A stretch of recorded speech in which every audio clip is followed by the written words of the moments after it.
it was pretty rusty. You know, I was surprised. I was surprised at like the muscle memory that came back from me playing the song. On Saturday, I had a 13-year-old girl like up front, like screaming into the songs. A 13-year-old girl. Like, wow. Yeah, you were not born whenever we stopped touring, right? Like that's crazy, right? Whenever we started, deathcore wasn't really a thing. It didn't really exist. There was death metal bands, there were hardcore bands. Then there was us that played like kind of slam parts and breakdowns and two-step parts. Back when people used to be terrified to go to a Bury Your Dead show, like somebody's getting carried out on a stretcher, like it's just going to happen. I had to Google tabs to play our songs again, you know what I mean? So that's not what we are into. Real quick before we start, I just wanted to mention that we do these podcast recordings live on stream. We stream every single Wednesday at 6 p.m. EST on Twitch. It's an opportunity for you guys to come hang out, interact, and ask your questions directly to all of our guests. We also have a Discord if you want to keep talking more about deathcore and metalcore, or simply to keep up with everything that we're doing, upcoming guests, and all that jazz. I'll leave links to both of these things in the description wherever you are watching or listening. And with that out of the way, please enjoy this episode.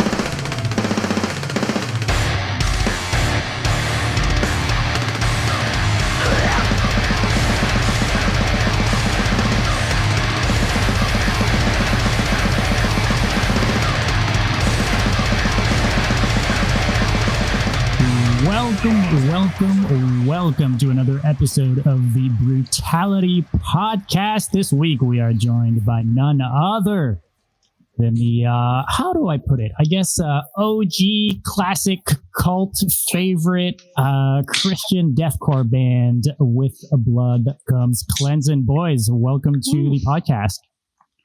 What's up? Thank you for having us. Right. Of course. I'm joined as always by my co-host Yan. What's going on, Yan? How you doing? I'm doing super good. I mean, for God's sake, we are with Blood Comes Cleansing, so for sure I'm doing super good. And we just we were just listening to, you know, the old record versus like what you just released, and it's, don't get me wrong, they're both sick, but like I'm really digging the new vocals, Robert. Like I mean that, and I think everyone's reaction was the same. It sounds incredible. Like it really, I think you're completing, you know, the vibe perfectly. Like it's I dig the new sound. It's super sick. Thank you, man. Appreciate that. That means welcome. a lot. You're welcome, man. It was gnarly. Like I was talking about that earlier a little bit, but like it's not easy to do high pitch vocal, but with a tone in. Like most high pitch is going to sound fairly similar in a lot of bands, but like to add your own voice, your own touch in it, and sure. And I know it's kind of tricky, and you did it like super well, and it's awesome, really. Oh, appreciate that, man. Appreciate that. You're welcome. Yeah, I mean, before we get started, I guess I think a great place to start would be just to do some introductions, I guess, if we could maybe go around and get everyone to just introduce themselves and maybe what they do in the band. We could start with you, Crane. Hi, I'm Crane. I play bass, and then also play band dad sometimes I co-band dad with Jeremy. So we keep the glue together. So there we go. The co-parenting. one week, or maybe just on the weekends. Cool, man. Jeremy, mind introducing yourself? Sure. My name's Jeremy Sims. I play guitar. All right. And we got Rob going on. I am Robert Manzoni, and I do vocals, I yap, and I teach everyone the Gen Z slang. Oh, there you go. The Gen Z slang. Okay, we might learn a few things here then. All right. Oh, that's cool, man. I was actually wondering, because you guys, for anyone who's not aware, I guess you guys were a band. I guess 2005, 6. You guys started the band. And broke up around 2009, 10. 8, I think even. Am I wrong? I think it was even we stopped touring in 2008. Okay, summer 2008. And played some few shows since then, but yeah, that was when we stopped touring. Yeah, that's it. And then you guys only recently came back as of 2022, which is a big gap between the two. And then just a small gap. And I was wondering, because when you guys broke up, I know a lot of you kind of split off into living into different locations and stuff. Are you guys all kind of back local together? Are you guys all living in the same area? You guys kind of still split up? Still pretty split up. Most of us live in Georgia, except for Robert. He lives down in Florida. Oh, okay. You guys had to poach someone super far away just to make it easy. Yeah. Okay, cool. Yeah, I mean, I'd love to maybe talk about all the recent news. I guess it kind of all has been happening in the past recent days. Over the weekend, you guys played a couple of shows, and then on, I believe, Monday, 2 days ago, you guys announced Robert being the new vocalist for the band. You guys also put out 2 songs that were recorded in 2023, but with his vocals on them, and then also 4 songs from an older album, re-recorded and with his vocals as well. It sounds fucking fantastic, by the way. I absolutely love the mix on it, how it sounds. There's like something to be said, I guess. It could have sounded maybe less raw and overproduced and maybe kind of lose. That's, I think, what happens a lot of the times when a lot of bands do these remasters or remixes and stuff like that. Too polished, like too, you kind of maybe lose part of what made it special back in the day, right? And while I was listening to the 4 tracks specifically, I found it really did the music justice. Yan was praising earlier, but Rob, your vocals are really fucking great. They really go super well with the band, I find. So yeah, I'd be wondering, kind of your guys' take on the past few days, maybe, and all the announcements, and maybe how it came to be with Robert and all that. I'd love to hear from you guys. Well, that's a long story, I guess. It kind of started. That's what we're here for. I guess it kind of started when we got back together with Michael, right? And Michael was kind of the driving force of us getting back together and playing more shows. At that time, really, it was just me, Scott, guys not in the stream today, and Michael. Crane, Robert, and Zach, who's also our drummer, is not with us. Those guys they just joined us within the last year. However, I guess we started trying to get stuff back together, got back together, started playing some shows. Michael realized that his kids are actually really, really good at sports, and they have some dreams. And I mean, one of them is an insane surfer. His son and his daughter is insane at soccer. So he wanted to be there for them, and let them pursue their dreams, right, and help support them and do that and be a good dad, right? So we met Robert. I don't know how we first met Robert. I believe, Robert, were you at Orafest, our first show last year? Taking some pictures, I believe, right? There was that. I actually, even before that, I had commented on a post that y'all made before even doing Orafest, something about hey, where do you want to see us when we're doing shows? And I commented, I was like, hey, I do a 1-man band thing and we'll open for you in Jacksonville. And Mike reached out to me and was like, oh, you live in Jacksonville? Me too. And so we then met at Orafest and kind of connected over that. But yeah, Orafest was the first time I got to meet anyone in person and do the pics and all that, which was a blast for sure. So I guess we first met him there, right? And then fast forward to we played Orafest. That was an amazing show, great opportunity. Then we played Furnace Fest, which was the reason why we got back together. And right after Furnace Fest, we got an opportunity to play a show called Monster Mosh in Texas. Yeah. And Michael, because of scheduling conflicts, wasn't able to make it. So he was like, man, what are we going to do? We don't want to cancel it. It's a good show. And he was like, well, I know this guy named Robert, and this time I didn't know who Robert was, right? I don't know if I met him at Orafest or not. Honestly, I don't remember. And then he was like, yeah, check out his vocals. And Michael sent it to me. And I was like, that's insane. I was like, okay, let's see if this guy will fill in for us and do us a solid. And he did. And then what, Robert? You filled in a few more times, right? In Chattanooga, yeah. Yeah, and then Birmingham too, just this past weekend. So as a fill-in right before, right? We made the decision. Just one of the 2 shows. Sorry, yeah, just one of the 2 shows. Right. The show in Jacksonville was it was in Michael's hometown, right? So that was going to be his final show, kind of there with some of his friends and everything. And I guess too, Robert filling in for us, and then became a thing that was like, well, he's going to be filling in more than our actual vocalist is going to be with us, so we had a discussion, and Michael was kind of like, yeah, maybe it's time for me to kind of pass the torch and be there for the family. And we asked Robert to join the band, probably like December? Something like that, yeah. Yeah, it was like sometime in December. Relatively not that long ago, considering what you guys have put out since and all that. Right, exactly. Then I guess right after that, we decided, during this, we had kind of been talking about, people been asking about pushing us to maybe do some re-recordings of Golgotha. There's interest in doing it on vinyl, maybe doing some remasters or something.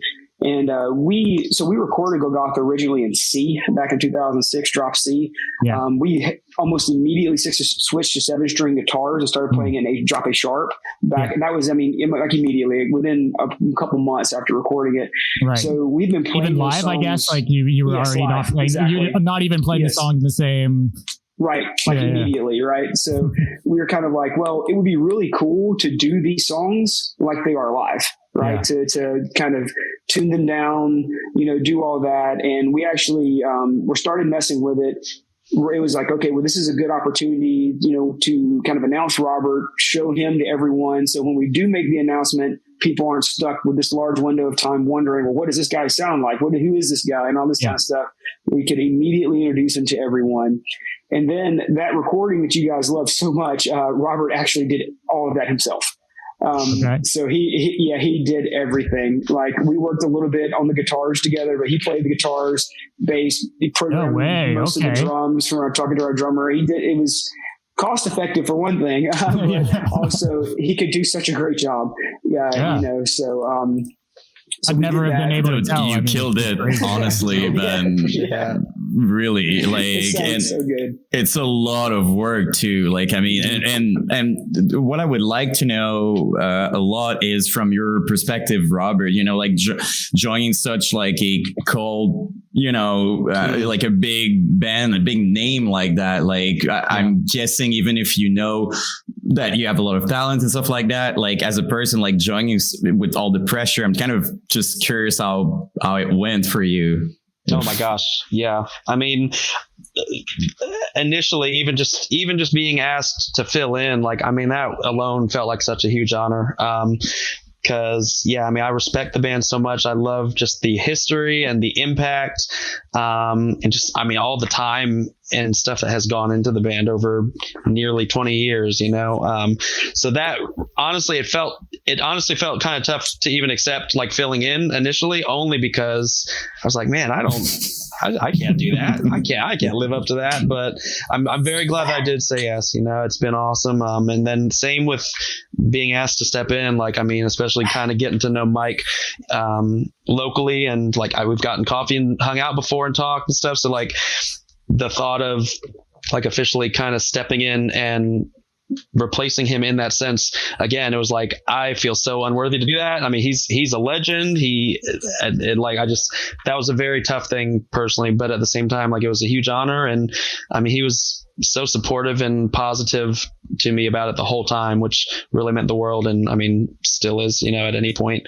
when it's talked about. So it was, in short, it was tough personally, but the biggest honor and just the biggest excitement, and gave me the biggest desire just to do everything I can to fill those shoes the best I can. It's super cool, man, because the way I see it is, instead of feeling like you have to fill some shoes, it really felt like you had an open door from him, from him directly, which is just pretty rare. Usually you feel like you're taking a spot, you feel like you have to replace. And now from my perspective, it's more like he felt like you were the right fit also, and he was like, hey, I think you should. It was kind of a natural, beautiful thing from my understanding. So I agree. I agree. I think I'm the one that applied all the pressure to it on my end. I think for him, he was so chill and and positive about it, but I agree with you.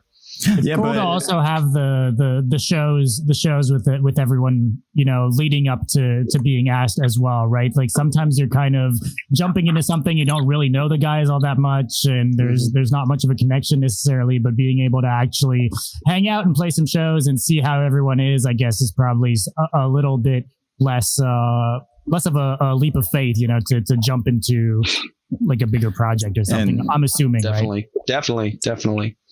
Yeah, and I think it's a bit like, I think you also have the right mindset, because like stressing and having pressure just shows that you care, right? Just shows that it's important for you. True. And for an established band, like with people with that much experience, and I feel like from their end, it's very reassuring to see someone who cares and put a lot of work and really respect the name at the same time, right? So from my understanding, it really seemed like it was like the perfect fit, the right mindset, and just, you know, it just clicked basically, which is rare. So sure. Yeah, I agree, man.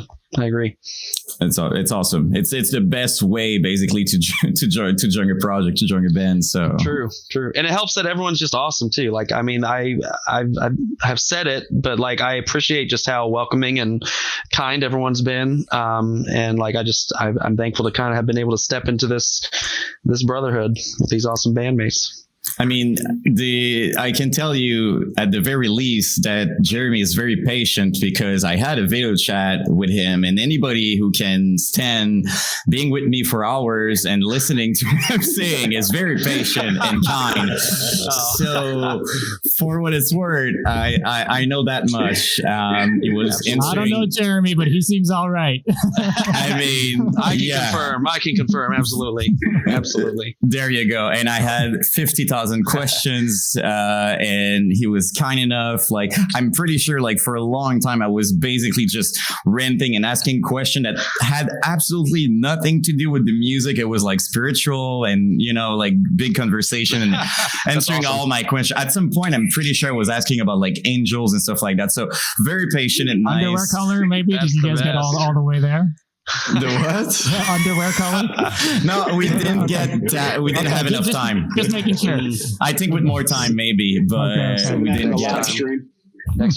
Somewhere along. But I think these guys, from my perspective, these guys are like really badass, because to go in a scene like that was extremely dark and clearly, you know, the opposite message of them, and just going in, from my standpoint, it's so badass to arrive in a scene like that, not being afraid, just being like, this is us, this is our message, take it or don't, you know what I mean? Like that's super cool. So I you know, like, I'm not surprised that you were being, you know, well received. I think they're all great people, and there's this beautiful, you know, open mindedness in this band since the very beginning, from my understanding, and it's very cool to see. I think everybody's just so stoked and so happy to see the band being back. But I can tell, Robert, you completed perfectly, man, for real. Like, I'm not just saying that. It's awesome. Like, I've seen people reaction just in the chat, and me and everybody in general. Like, it's awesome. It's very cool.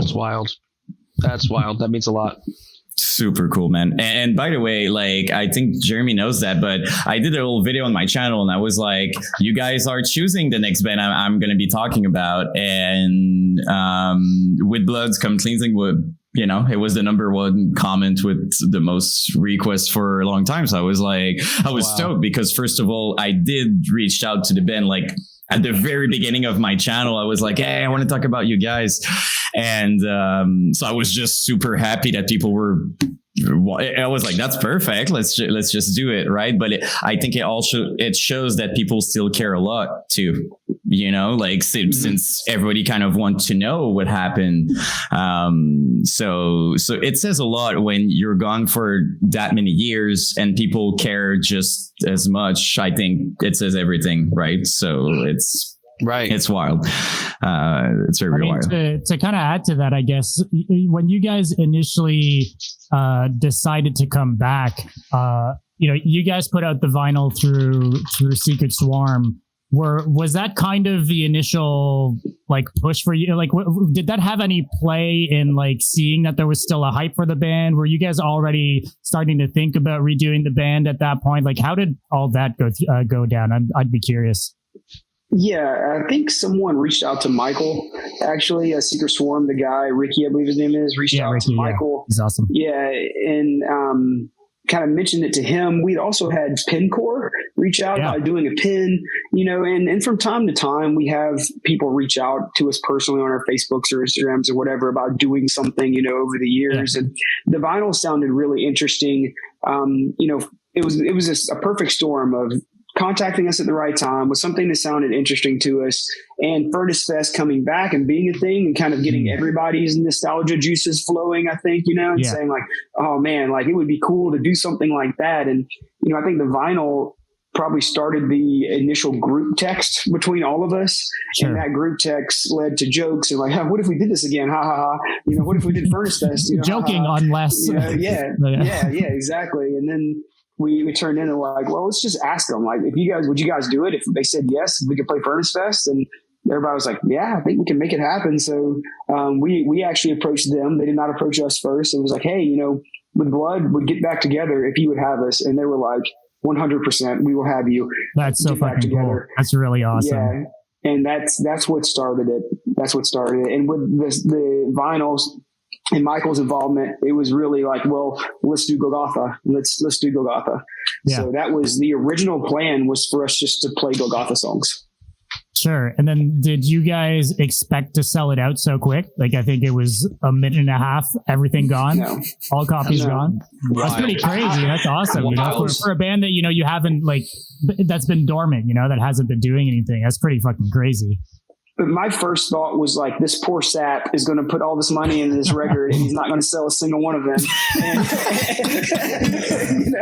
he's going to waste his money on our band that no one cares about. His garage is going to be full with all a pallet full of vinyl. I was like, well, I guess worst case scenario, I'll just try to buy them from him to make him feel better or something. But no, that was an absolute shock. I had literally no clue that.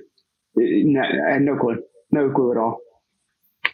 That's cool though, to see that, the hype was there. And I guess for you guys, probably cool to see just the fan reaction and to kind of solidify afterwards. Like, okay, like cool, you guys are going to be playing Furnace Fest and stuff, but there's actually hype that's behind like the band itself too. Cause it's kind of hard sometimes at a festival. It's like, yeah, you're playing in front of a bunch of people, but you don't know how many are there for you guys necessarily, or how many of them are actual fans of you guys, but really actually selling product like that is kind of like more definitive in terms of, kind of grasping how many people are actually there for you guys or not, I'm assuming.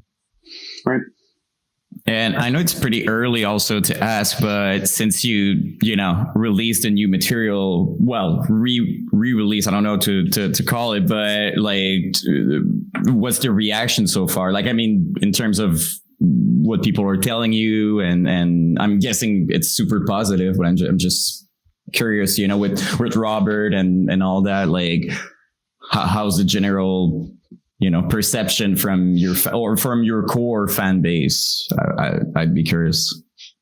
I mean, I guess each of us can speak to what we've seen, just kind of, I'm sure we've seen different stuff, but I personally have seen nothing but a great reaction to it.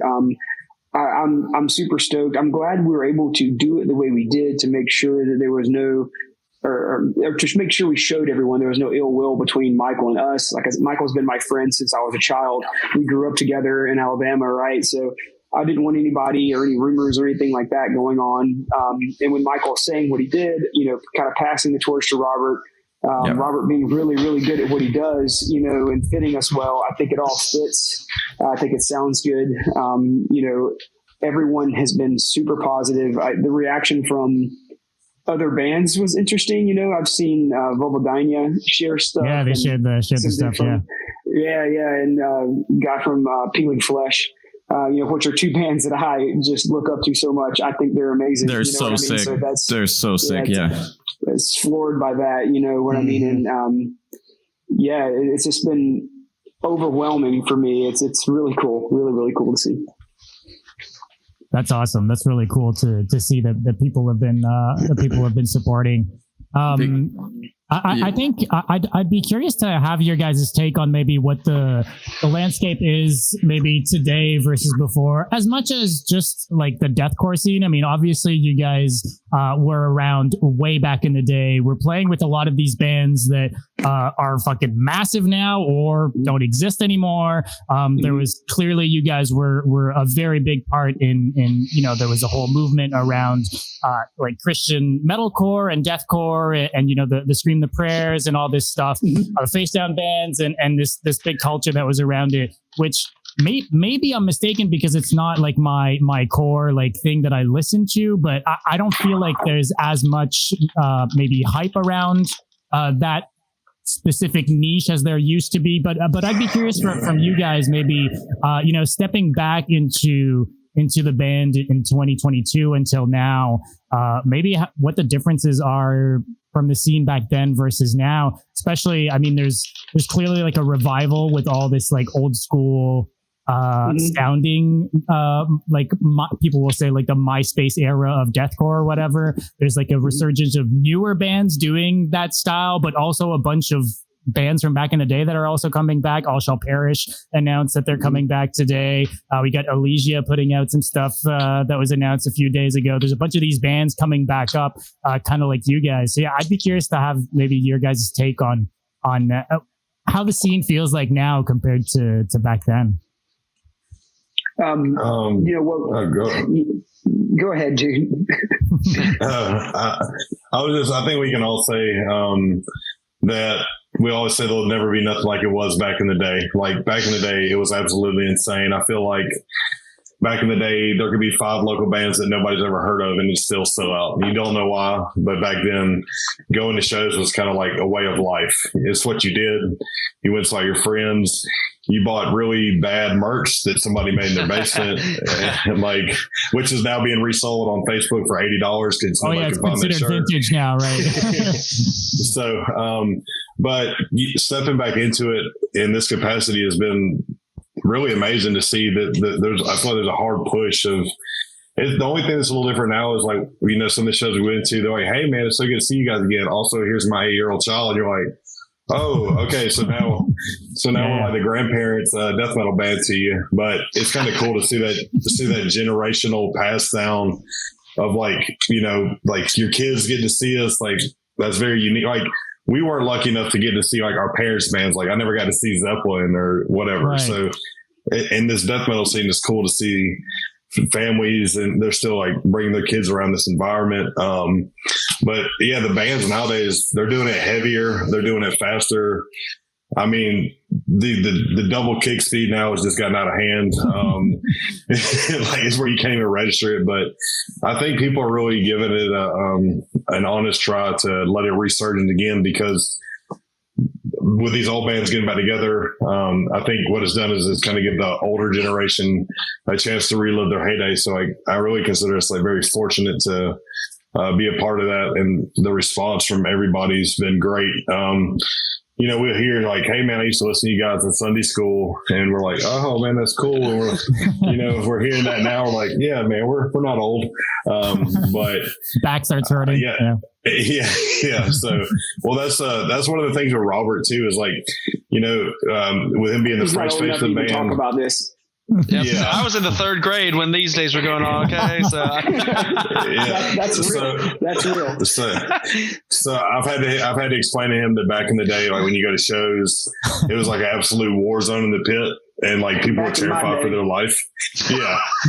I mean, I remember going to shows back when people were packing brass knuckles and locks on handkerchiefs, like just intense, crazy shows. Back when people used to be terrified to go to a Bury Your Dead show, like somebody's getting carried out on a stretcher, like it's just going to happen.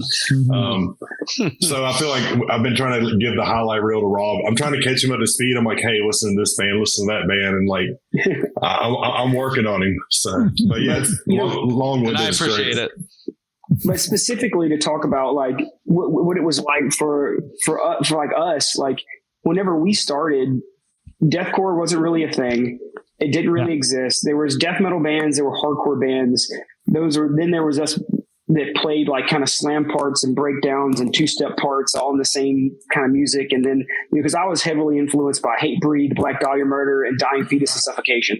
Those are like my favorite bands and influenced the style of music that I wrote and influenced Golgotha tremendously. 100%. You hear all that in the music for sure. Right. The hardcore elements, but the super melodic elements at the same time, you know? Right.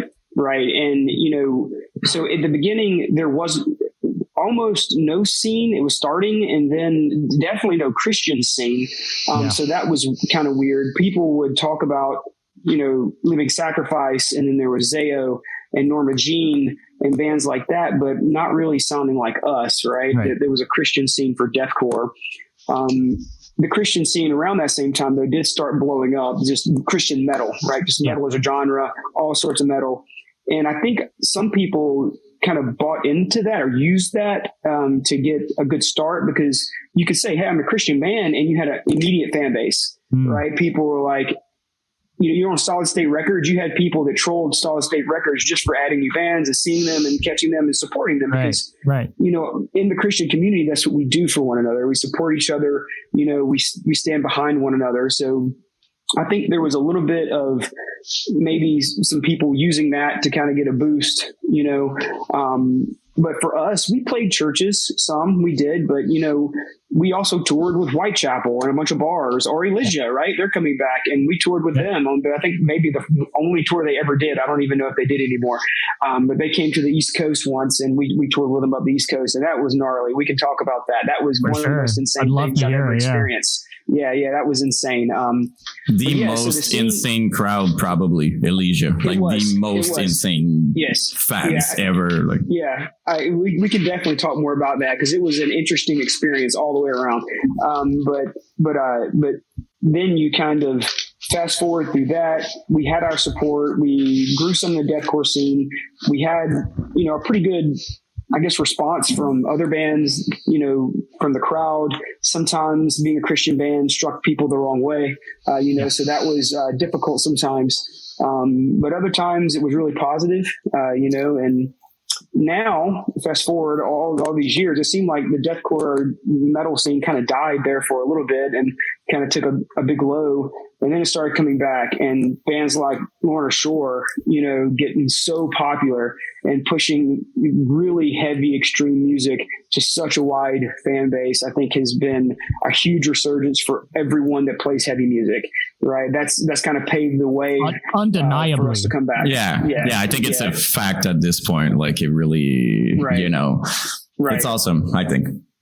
And then, everyone, we're all, late 30s, early 40s. We're hitting our midlife crisis and want to do things that we did back in the day. We finally maybe have good jobs and money so we can go to shows and take, do these things that we want to do, So maybe that helps contribute too to the resurgence of everything. But the scene now is very different. It's definitely a different scene. People seem a bit younger maybe than they were back then. I see a lot of young kids at shows. They have phones in their hands. Yeah. I had on Saturday. On Saturday, I had a 13-year-old girl like up front, like screaming into the songs. A 13-year-old girl. Like, wow. Yeah, you were not born whenever we stopped touring, right? Like that's crazy. Like, that's insane. But that's how I would describe the difference, from us playing like back in the day to now. I mean, now we play, and a lot of people have heard of us. It seems like we've almost gotten more popular now than we were back then, which I don't even understand how that's possible. But yeah, because I remember struggling playing for 5 people, in the back of like a coffee shop or an antique store or wherever the 16-year-old promoter that was going to stiff us later decided to put on the show. It was like, whatever. It was crazy. When you're in a situation sometimes, or a band or project, you don't really from inside the project, you don't really realize the impact you're having, right? Like even when I was talking with Zach from Elysia, he was exactly telling me that. He was telling me like, we're having a blast live. It was cool, but I would have never thought that years later people would even care about Right. anything we did. So the crazy thing about the MySpace good old days is that when you guys were around, it wasn't even just the shows you were doing, but also the music you were releasing online, what you guys represented at the time. And it was, I think you had like a huge presence online, at least for my memory. Like you were considered, like with Blood Come Cleansing was one of the big, big band in the scene, and especially having a Christian band doing pig squeals, that was pretty rare, man. Like, yeah, I mean, like I do remember one of my best friends. He's like, dude, listen, he presented you guys like that. He's like, dude, you love pig squeals. Listen to that. You won't believe me, but they're Christian. I'm like, what? And so it was very original. And you mentioned that it was different as a Christian band, right? Like some people were probably either mad about it or against it or whatever. But the other side was also that it was resonating with tons of people. It was probably kind of a light in the dark scene, right? So, right. But from inside the band, it's probably hard to perceive, especially when you're in these moments. You're just playing, you're doing music. You don't really realize that you're impacting that many people around the world. And it was the beginning of social media, if we can call it like that. I mean, I think we had like MySpace and maybe Skyblog or something. Like we didn't have much back then, and it was the beginning of it. So I think a lot of big bands didn't really know how much of an impact they had. And today I feel like people want to give back to those bands. Like you mentioned that now, you have more money, you can do more things, but I think it's the same thing for the fans. Everybody grew up. Now, if you want to support your band, you can, you're not 15 I'm with not a $20. Yeah. I mean, you can, some of us probably still are, but yeah, but it's cool to be in a position now that you can basically say, we all have our ways, right? Like for me and Dom, it's doing this, it's doing my YouTube channel, stuff like that. Like we're trying to like give back and to say thanks. But a very easy way to say thank you is just talking about it, right? I mean, in terms of like for the fans, like the best thing you can do is simply share, talk about it. Being supportive is already, it means the world for I think any bands out there. And it's this very wholesome feeling, even if Lorna, it's kind of a different deathcore that they're doing, right? Like this new resurgence is different, sure, but it still created this big revival of old school deathcore, and now we're seeing even new things like Psycho Frame bringing back the old stuff but in a new way, and they're amazing. I could talk about it for like freaking hours, but I'm so jealous of you guys playing with them at the upcoming Aura Fest, man. We're excited about that one. Yeah, our drummer swears he's gonna kill it in the pit, so I'm holding him to it, man. We never got the opportunity to play with Zayo, so that's huge for me. Zayo awesome. was like, I remember I was the kid buying the CD in the Christian bookstore, for Zayo. That was my growing up and getting in the scene, right? And then Through the Eyes of the Dead, we played with them a few times. I think that's Crane's favorite band ever. So that's going to be huge for him. Getting to share stage with them and getting to see them again will be cool. And the Last 10 Seconds of Life is probably the new homies. Like those guys are so cool. We've gotten a chance to play with them a couple of times, and they just Wyatt, all of them. They're all just such great guys. Yes. And then Psycho Frame, like that that's insane. I love Gundam. I love their music. It's awesome.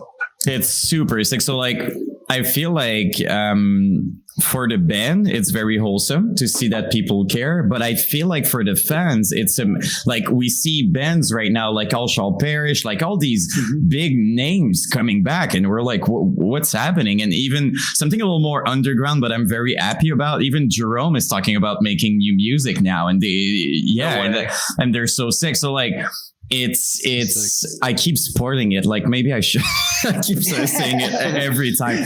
I'm just too excited about it. Surprises. Yeah, I'm ruining everything. I need to see Eat the Gun live, man. Come on, I need them back. Oh my god. Yeah, I mean their singer Buzz is talking with Ben, and they want to do music. They're putting a lineup together, so it's going to be amazing to see that. And so what I guess what I'm trying to say is that I think it's the same thing for the fans. It's cool to see younger people. Like, it's so cool. Like, I'm so glad that, because without younger people, it would die someday, right? Like, it would just end. Like, we need the younger generation to care, because it's gonna go away, right? So it's amazing to see that, but it's also amazing to all kind of reconnect together, like all the MySpace fans, like all the people. Like we all went through a very similar kind of path, so it feels like we're all reconnecting again, and that's so wholesome, and it's cool to see that you guys are part of that. Like, everybody's super stoked that with Blood, like, you have a big name. I mean, even my own band, like my band is called With Dead Comes Deliverance, and it's completely inspired by your name, if I'm honest. So I mean, just there, like when I told that to my other band mates, because I'm doing some song alone and some others is with my band, and when I said that, they're like, I mean, dude, is it from With Blood Come? I'm like, yeah, that's it's coming from that. So I'm not super open about it, but it's like, yeah, you had a big impact. Like our chat, and for people who are here maybe for the first time, we had a lot of conversation about the fact that I'm in the scene, but I don't want to wear anything like against religion, against Jesus or whatever. Like, I'm having like I'm kind of struggling to find like a merch with like creatures, but not, like exactly. And we had this conversation with them like many times, because like I'm even when I'm playing Skyrim and I can't even like kill people. I'm playing like a good guy in a freaking game. Like I'm struggling in a game. Like I just can't. Like, I'm watching Star Wars and I think the Sith Lords are so cool, but I can't. I'm a Jedi. I'm always going to be on the good side. So, awesome. So I think classic healer. I mean, yeah, it's, I just can't. Like, it doesn't work. So like, it's the same thing. Like, it's very wholesome for me to see like the good guys of deathcore being back. If that means anything, I know it might be weird to say, but that's kind of how I'm perceiving it. Like, I think you guys are kind of a light in the very dark. And again, I have nothing. Like, I still, I love Whitechapel. All these bands are super sick. I'm still supportive, but in terms of message and being able to relate, I'm sure I'm not the only one. I'm not saying we're that, but I know there's definitely some other people who feels the same way, right? Like, can be the only one. So, yeah, it's cool what you're doing. Definitely. It's I think it's awesome. Return of the Jedis. There you go. there you go. Like, awesome, and every time I'm having conversation about Star Wars, everybody's about the Sith Lords, right? Like, they're talking about the bad guys, and I'm always like, well, I don't know. I prefer the meditation, relax type of, like, they're fighting, but they're relaxed and they're only fighting if they have to. And people are like, dude, that's lame. Like, they're more badass. I'm like, no, I prefer them. So yeah, anyway, but I think there's you guys and there's like impending doom, but in terms of deathcore, there's not many. Metalcore was big about, a lot of Christian metalcore. I do remember that, like the Devil Wears Prada and all those bands. It was huge for a while, like Ace Today and all those. It was amazing though. It was cool to see, but deathcore, I mean, it was rare, very rare, and I think it's still very, very rare. So it adds to the return. I think I could be wrong, but I think it adds to the meaning of the return personally. So, and I think we talked, Jeremy, about it. I think you guys feel the same way about that, right? Like you also wanted to come back because you believe in your message and you wanted to, give back to those fans, and I'm sure there's 100%. Even new fans. I'm sure there's there's also younger people that resonates with it, and it must be super cool to see, right? Like to to see that you still have this so. impact after. I'm sure. I'm completely sure. Not everybody reads the lyric. I get that, but like there's also some people who care a lot about the message behind. So there you go. How was it for you? Was the first show back Furnace Fest? That was the first show you guys did back? First show back was Aurafest in Savannah, Georgia. Okay. Yeah, how were those two shows, like Aurafest, Furnace Fest, the Monster Mash you guys did too? They were great. I was super nervous. I almost took Michael's head off like right when we opened up with Golgotha because I spun really quick and my headstock was like this close to his head and I was like, it's like we're back in business, boys. It's like time to go. But yeah, it was just funny because it's a small stage. It was so small and we're not the smallest people in the world. We have a healthy lifestyle, but we're just there. We like to move too. I think that's another thing that's a little bit different about our band is like, even though we're older, even back in the day, we're like this side of the stage, that side of the stage, and getting together.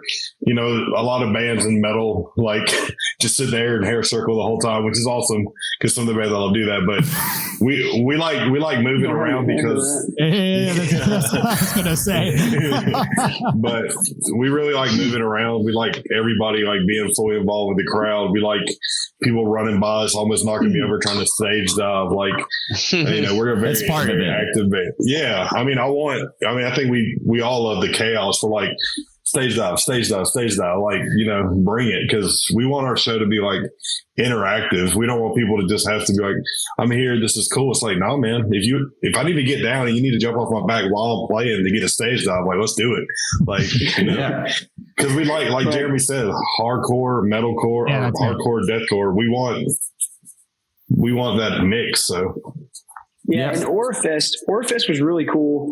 It was nerve-wracking, I guess, trying to get everybody back together and practicing and leading up to it. It was pretty arduous and difficult trying to get ready for it. We were practicing a lot, doing a lot, as much as we could. Everybody's driving constantly, trying to get ready for that, trying to get tight, making sure, oh man, it's not like we're some new band no one's ever heard of. People know we are. We used to play a lot. We're a professional band, so we need to at least sound somewhat decent, I guess, right? We wanted to take it seriously. How rusty were you guys? It was pretty rusty, I was surprised. I was surprised at like the muscle memory that came back from me playing the songs. I'm like, I have no idea what comes next, and that's it. Okay, we're gonna play it. About it as much as possible, Just stay confident no matter what, and right. I had to Google tabs to play our songs again. You know what I mean? So that's how far we are You're the one giving out the ratings at the end, Yeah, that's where I was at with it, But but then Aurafest, the response was great. Playing with Body Snatcher was amazing. Those guys sick were band, sick band. And then Left to Suffer played that. That was amazing playing with them. And then, of course, Bury Your Dead. We toured with Bury Your Dead back in the day, but it wasn't with their original vocalist the vocalist that they have now, the current guy. So Bury Your Dead was also like a band that influenced my childhood. You know what I mean? I remember going to their shows in Atlanta when I was like 16, driving up here from Auburn, Alabama. But so that was a really cool show. Furnace Fest was chaos. It was organized chaos. There were so many people.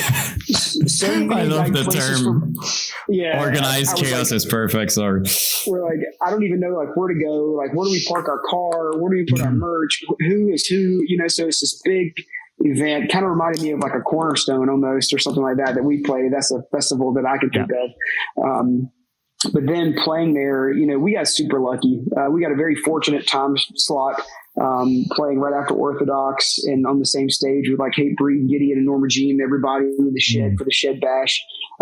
It seemed like the Shed was just like the cool place to be, for that day. And there was probably 2,500, 3,000 people there. Crowd looks huge. Just saw some photos earlier. We have never played in front of anything like that, so. Must be wild. It was wild. It was such a blessing. It was so much fun. It was inspiring for us to keep going and keep pushing and keep, booking more shows. Yeah, just like another push in that direction. Like, oh, okay, cool. This is actually cool. Let's keep at it, kind of thing. Yeah, Texas was tough with Monster Mosh. We had to play at the same time as Carnifex. So that was rough. So we played like a side stage, and Carnifex played on the main stage. So, I mean, we had maybe a few people watch us. I would say maybe 50 to 75, somewhere around there. Not a ton there. We played, where else did we play? Barbecue Fest with Norma Jean here in Douglasville, Georgia, right outside of Atlanta. Yeah. That was awesome. Barbecue Fest was something you don't need to probably with Gideon too, right? Yep. Norma Jean and Gideon played that. He is Legend played that. Oh, so good. So that was super sick. Barbecue Fest was somewhat of a staple here in Georgia. Like, it was a huge festival. We played it all the time, every year almost back in the day. So it was really great to see that promoter kind of come back and do that festival again. So that was a really great show, really great response. Then we played Chattanooga at the Dark Roast, which is probably the smallest venue we've ever played. Like 30 people filled up the entire room. Sure. But it was 30 people going nuts. I'm sure it was awesome though. Yeah. It was. And Phil played that. Phil is awesome. Yeah. So there's something about small venue, but like with big ambience, right? Like there's something about that, like people going crazy, even if there are not a lot of people, if it's a full room and the type of place that you almost play at the same level as the crowd, there's something about that. That's awesome. So the MySpace era was big with these shows, and I don't know. I think it's awesome. Sorry, I didn't want to cut you off, Jeremy, but no, man, whatever. I'm just telling the story, right? So, this past Saturday night in Birmingham, Alabama, that was our first show that was a normal show, a non-fest, right? Sure. And it was also our first headlining show since we've come back. We did it in Birmingham, Alabama. We never played Birmingham too much. Coming up, we played Tuscaloosa, Alabama, which is a bit away, maybe a couple hours from Birmingham, but it was a good show. I mean, I probably had 120, 130 people there. A band called All In played, which are good friends of ours. Delta Hate, which is an up-and-coming band from Montgomery, Alabama, who are just so heavy and sick. But that was an awesome show. And then Sunday night, we played in Jacksonville, Florida with Southpaw. And that was unlike anything I've ever seen in my life. That show, Southpaw, is incredible. If you've never heard them, they're like a mixture of kind of rap and hardcore. And it sometimes looked like I was watching a rap video on stage with the guest appearances from like real rappers and stuff like that, and stuff that they do. I mean, it is insane. They are an awesome band. Original too. Yeah. So that's a brief history of our past year. Yeah. That's awesome. I have two things to say. First of all, please do just one show that I can go, that it's like Waking a Cadaver, Peeling Flesh, and you guys. Please just do that. Please do that. Yeah. It would be. Please make it happen. I would. I'll try. I will try. It would be so sick, because I always associated you guys with. I'm a huge fan of Waking the Cadaver. I think I made it clear in all my videos I did, and every time it's my band. This vocalist is the most underrated vocalist on the freaking planet. It's so sick. So, and when I listen to what you guys did, there's a lot of in terms of vibes, I think it would fit together in a show. I think it would belong, and Peeling Flesh is, to me, the newest Waking a Cadaver kind of vibe. I don't know how to explain it. They give me Waking, but kind of new in a new way. Seeing you guys all together would be awesome. And I think everybody, and we could even add Psycho Frame to that. Let's do it. There you go. I should organize a show. I would pick the right. Yeah. I would pick the right bands together. I feel the only thing I wanted to point out, because it kind of confirmed my point. One of her in the chat said that I'm 19 and I'm so glad a band like this exists, as someone who's newer to Fate and loves metal. And I think it's very cool as a comment. I just wanted to. Hey, yes. Shout out to you, Dax. You're awesome, bro. It was awesome meeting you in Dallas. So there you go. I think it's kind of just, proving the point that you still have an impact with newer, because I mean, if you're 19, back in MySpace days, you were probably fairly young. So, that's awesome. I'm just trying to say it's awesome. Then someone pointed out Distant, which is an awesome band I just want to underline while we're here. I think one of their sound, and it's ironic for me to say that because one of my favorite songs from them is called Hellmouth, but it's such an awesome band with a great vocalist. And I also want to point out that I feel like me and Robert would be friends in 2 seconds, because right here I spot Pokemon in the background. He's rocking a Distant shirt, and he's the vocalist of, with Blood Come Cleansing. So I mean, like it's just like we need to talk after this probably, but so that was the thing I wanted to point out. But I'm very excited to see with who you guys are going to play and what offers you're going to get and stuff like that. I think I'm very excited to see what kind of shows you're going to do. And maybe we're going to be surprised also about which bands, now we can see like newer deathcore bands with old school death metal lineup kind of thing. So like, it's very different from back then. Like, I'm sure you guys remember, but back then, like those big death metal band I might be wrong, but at a certain level, deathcore was kind of separating itself from other things, and you would only play with like strictly deathcore band, and now it's all open. You see like metalcore band with deathcore, death metal. You talked about Dying Fetus earlier. I mean, Dying Fetus is touring with all the coolest deathcore bands in the past few years. It's really cool to see, and I think they've always been kind of progressive in that sense. But it's definitely new. It's a new thing for the scene to kind of like have that meshing of slam, death metal, deathcore, all these kind of genres coming together for these tours recently. It's cool. Yeah, it's awesome to see. Fetus and Suffocation. Suffocation too. Another great example. Slam riffs, Yeah. And I think it would be fair to say that these are the bands that influence basically everything. Every starting deathcore band or all that generation of deathcore was influenced by everything they did. So I think we're witnessing tons of full circle moments for even the biggest bands in the scene to play with those amazing legends, and they're killing it. I mean, Suffocation, Dying Fetus, like it's amazing how they're still killing it, after all these years. They're still on top, still amazing. One of my favorite personally is Cattle Decapitation. Like they're so sick, and like and they've been around for a long time too. I mean, and their album that I never remember, Terracide, I think the name of the album, like it's what I would classify as a freaking masterpiece, if I'm honest. Like they're absolutely insane. Hey, Jeremy, I think if we can do that show, Waking the Cadaver, Steel and Flesh, maybe if we can get Orphan to hop on that too, then we'll complete Orphan, yes.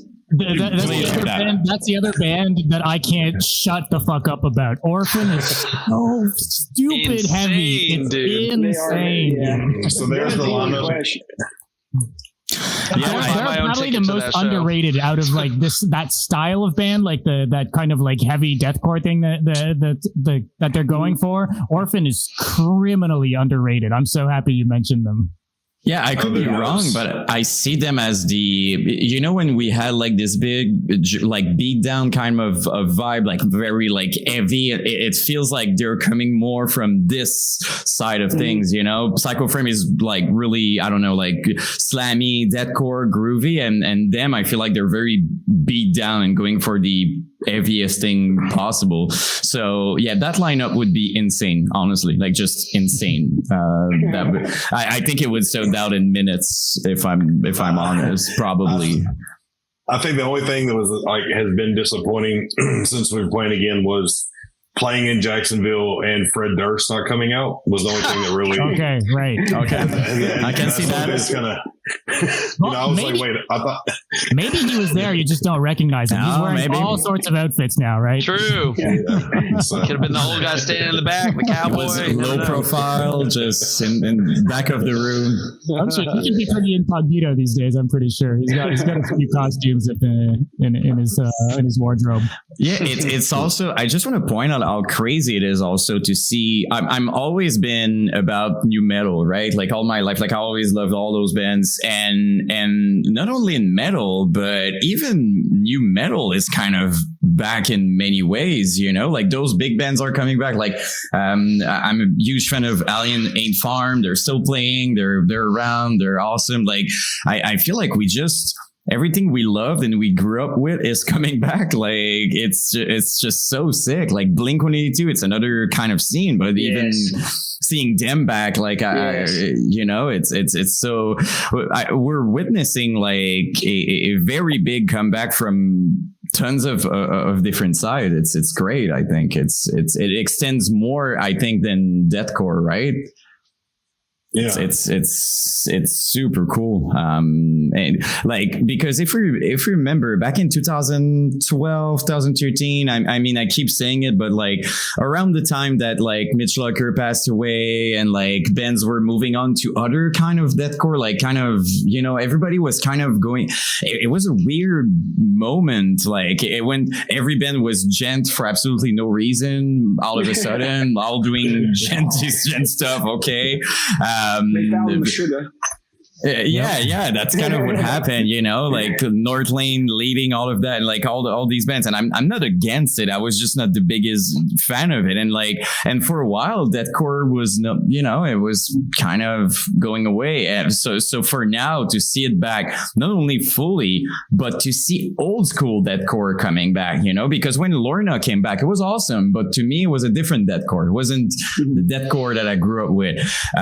But now seeing it, it's so wholesome. Like All Shall Perish, like all these bands coming back, like couldn't ask for more. Like I think they're all coming back almost now, so it's super sick. Can't wait to see all the tours line up, you know, like it would be awesome to see a comeback tour, you know, like all bands that are making a comeback but like together. I think it would be great. I should organize tour. I think I should.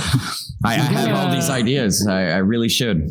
I've got a question here in chat that I'd be curious to have your guys' opinion on. A Hurricane saying, super curious question here. How do you guys navigate listening to bands with somewhat negative messages lyrically from bands like Orphan? I have a hard time with that being deep in my faith.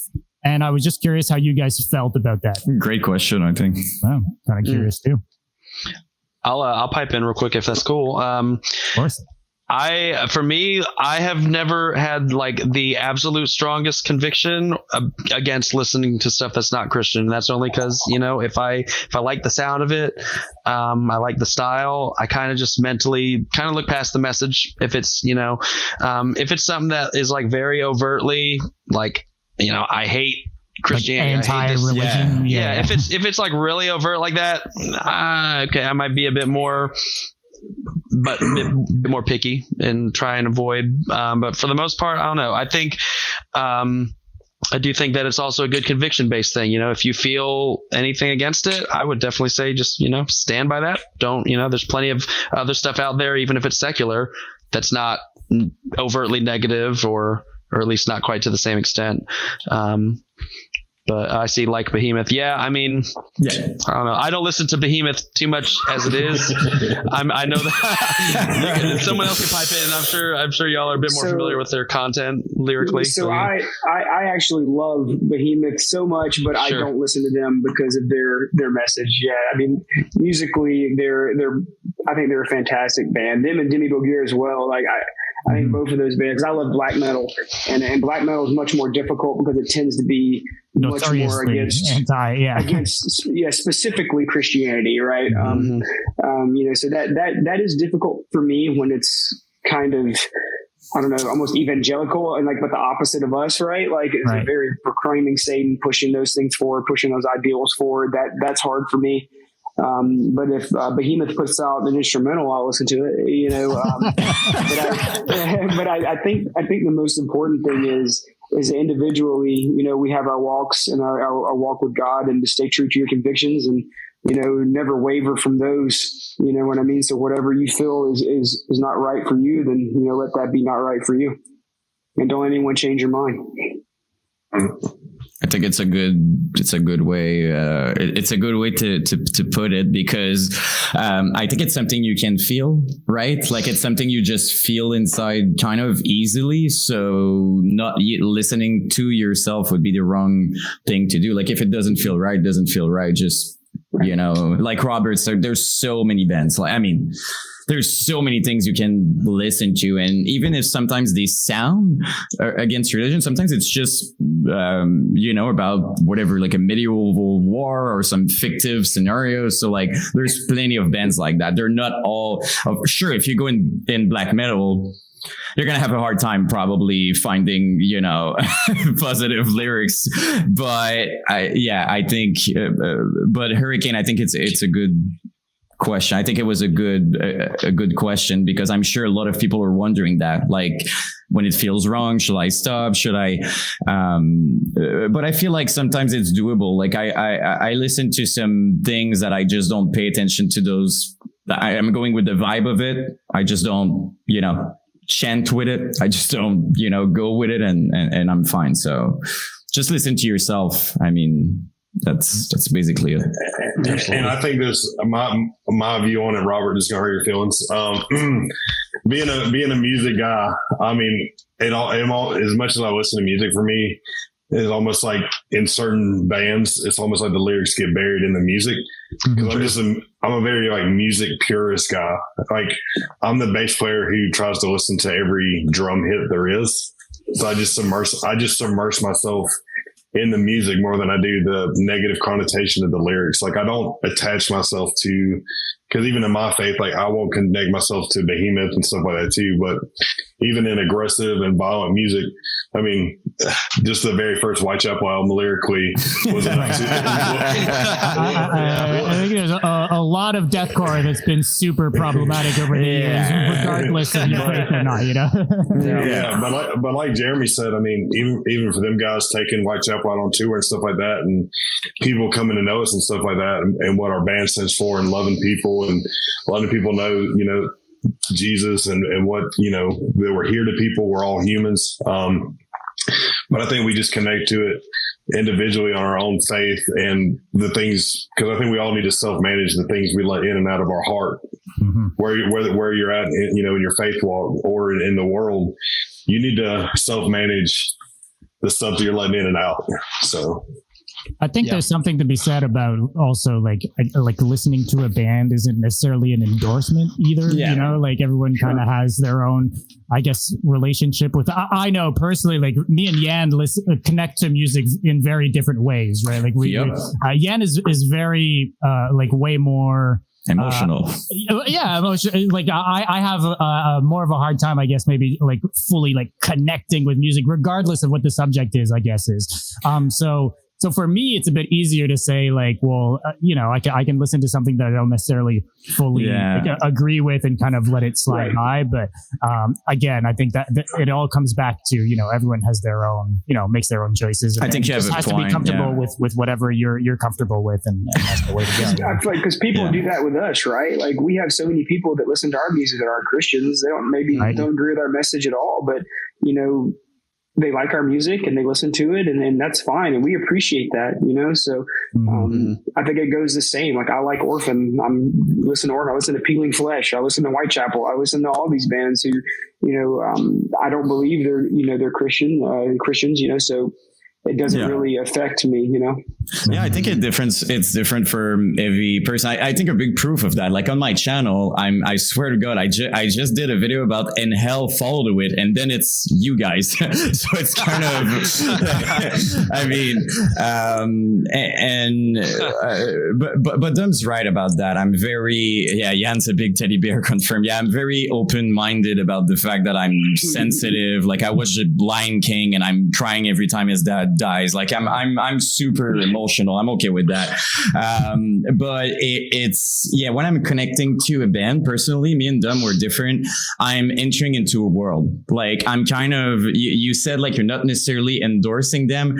What happened with me is I'm kind of by default not endorsing, but like I'm in their world. So like if I'm not comfortable in this way, if I don't feel like I'm part of it, I'm gonna have a hard time. And it can be, as I was talking about video games earlier, right? Like I can't be the bad guy because it's not who I am. So like it goes in so many different ways. But I'm very like, I had this experience. I don't want to talk about myself. It's not about me today, but like I was about to be in a band locally, and they're a band that does a lot of shows, and it would have been a good opportunity as a vocalist. But then I read the lyrics, and I sent back a message, and I'm like, I'm not sure I can scream these. And he's like, what are you talking about? Like he saw me with like all these deathcore shirts and and what I do, and he's like, why?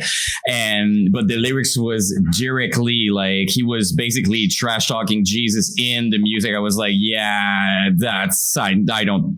He's like, well, yeah, but you're screaming it. I'm like, well, yeah, even worse. Like I'm gonna yell something. Like I'm like, I don't want to. It means even more. Yeah. Whoa. Yeah. To me, I was like, I'm going on a stage and disrespecting. Like to me, I was like, no, that's a step I can't. And I tried. I went to practice, and my friends was like, maybe you're gonna be all right with it. I'm like, yeah, I don't know. And I could feel it, right? Like it didn't work. And at the end, my friend was just like, dude, you have your answer. Like you don't feel it. Like you're not comfortable. It hurts you. Like what's the point? So it didn't work. But I think it's different from everybody. Maybe someone else who can disconnect, maybe it would have work, even if but for me it was super emotional. I watch a movie, I'm in the movie, so you can guess that I'm not a big fan of torture movie, obviously, because of that. But like it's the same thing with music. I go in their world. So for me, something like black metal or something really about burning churches, I'm like, well, yeah, no, I don't think that's gonna be me today. So it's all that to say, I think Dom, you have a point. Like it's different for everybody. But I think that's what we've mostly been saying. I think most of the answers kind of led to that. I'd maybe have a one last question from chat before we maybe start wrapping it up. I want to be mindful of your guys' time. Extravagant Skeletor is saying, hey guys, my Christian high school deathcore band wants some tips for the future because we live in Mississippi and might be hard to find shows. Any advice? Kind of curious if you guys have any thoughts on that, maybe from a definitely Christian deathcore win the lottery. Okay. Win the lottery, buy a tour bus, get a private jet, get a really good booking agent, and 200 or 300 days a year. There we go. I echo that. That's a pretty good advice, honestly. But easy. I mean, honestly, from learning from Jeremy, I've known Jeremy and those guys for a very long time, back before With Blood started. Mm-hmm. I think the big thing is, one thing you have to remember about the MySpace era and this era that we're in now. Back in the MySpace era, you had to get out there and put down the miles to be seen. I mean, they didn't necessarily have all the outlets, which are great that they have that edge now to, even for us, being like, hey, we're on multiple platforms. Back in the day, we're like, hey, we're on one. Mm-hmm. But yeah, you got to unplug your telephone to get to it. Yeah. But I mean, honestly, hard work is hard. Every band that's done anything, success looks a lot different every band, but hard work is, you can't cheat that. So I mean, leverage social media, right? Like use that tool, put your resources into getting music, making sure it sounds good, getting the music out there. You can use things like DistroKid and stuff like that to distribute your music out, get it out, put it in front of people, be posting all the time on social media. That's a good way to get things rolling. Take advantage of this technological day and age that we live in, where music is so accessible. You use that to your advantage. And then as far as playing shows go, I mean, find people in our community, right, and in your area that are Christian metal bands, and try to get shows together. Promote it, network, use all those things. That's what we did. We just contacted people, contacted friends, made new friends, contacted those people, and just kind of snowball affected, Mm-hmm.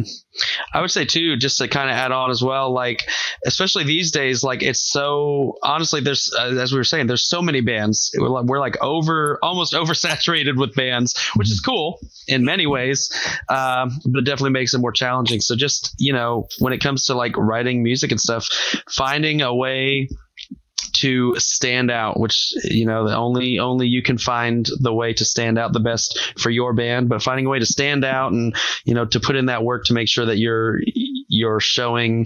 putting out a product that you're proud of and best reflects kind of what you're trying to do. And if it stands out, if it can make that kind of impact, that right there can also really help to shine through online and whatnot. And then also by extension, maybe can help to get more shows and opportunities and whatnot.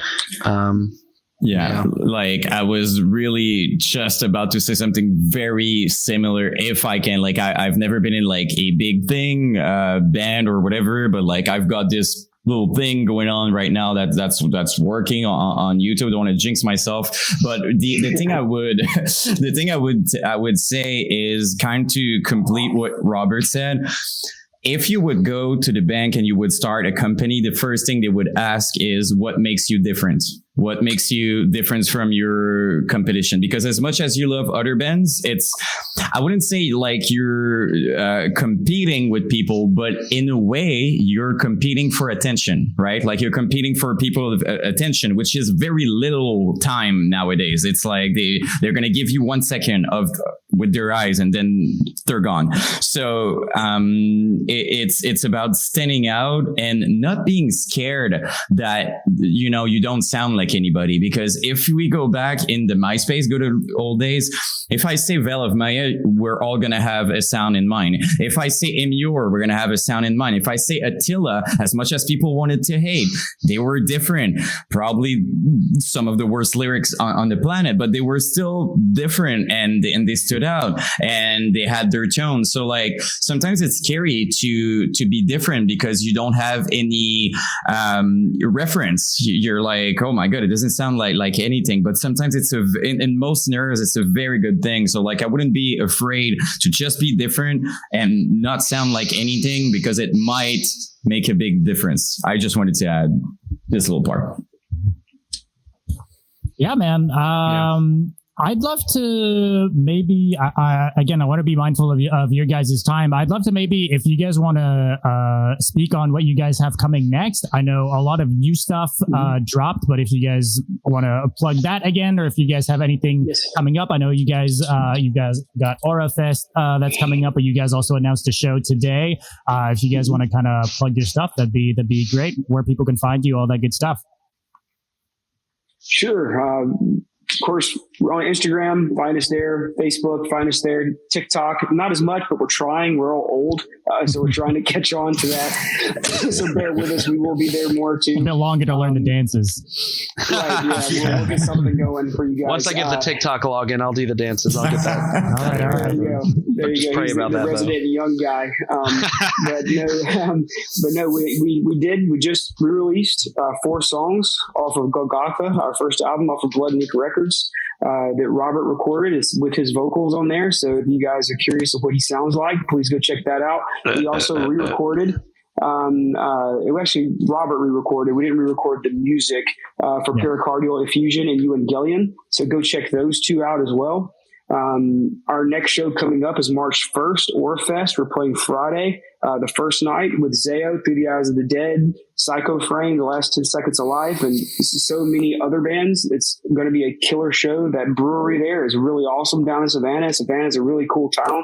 If you guys have never been there, bring your significant other. It's a cool place to chill and hang out and just experience good food. And it's a cool town. And we just announced today the guys in Gideon and Left to Suffer and No Cure and all those guys were so awesome to let us play this show with them in Nashville on, what is it, the 16th of March. So we're going to be there playing that show with them. So yeah, I think that's pretty much it right this second. And I'm sure these bands that you mentioned that you're like, oh, they were kind enough. I'm sure for them, it's a full circle moment to play with you guys, if I'm honest. I'm sure, like Left to Suffer, these people, they were all around during the MySpace good old days, right? So for them, I'm sure they're like, oh man, we're going to play with them. So I'm sure. Gideon specifically were homies from a long time ago. Like we played. They're from Alabama, so they're from right here, where southeast Awesome. where we're from. And we played with them quite a bit, and they're just such kind dudes. They're very, I don't know, man. They're easy to talk to, super down to earth, and they have blown up so huge. And we're just so thankful to play with them. The same thing with No Cure. No Cure. Kyle from No Cure played in My Children, My Bride. So that was a band that, with Blood started out with, playing local shows with and touring with, so it's awesome to play with those guys. They're from Birmingham, Alabama, so yeah, just be a great time with some good friends. Yeah, I also want to point out that My Children is legendary as a band. Also, like they're so freaking sick. They also stood out a lot, man. They're so. Can we add that to the lineup too? Like while we're here, I mean, oh yeah, while we're here, just I would let them close for us. right. There you go. X Matthew X. All right. There we Well, go. thank you guys. Thank you guys so much for taking the time to do this. It was super cool being able to chat with you guys, and I can't wait to see what you guys do next. Obviously, you guys just put out some new stuff, some new old stuff, but still, I'm assuming maybe some more songs coming in the future, I'd assume. So looking forward to what you guys do next, and if you guys ever swing down around here, we'll be there for sure. Thank you so much for having us. We appreciate Thank you the guys opportunity. for having us. It's been awesome. Thank you so much. Thank you, guys. Of course, And Jeremy, I'm going to work on the video and send it to you so you can approve in a few days. There you go. Yeah, absolutely. Thank you guys. Awesome. All right. Take care. Take care, guys. Take care. Bye.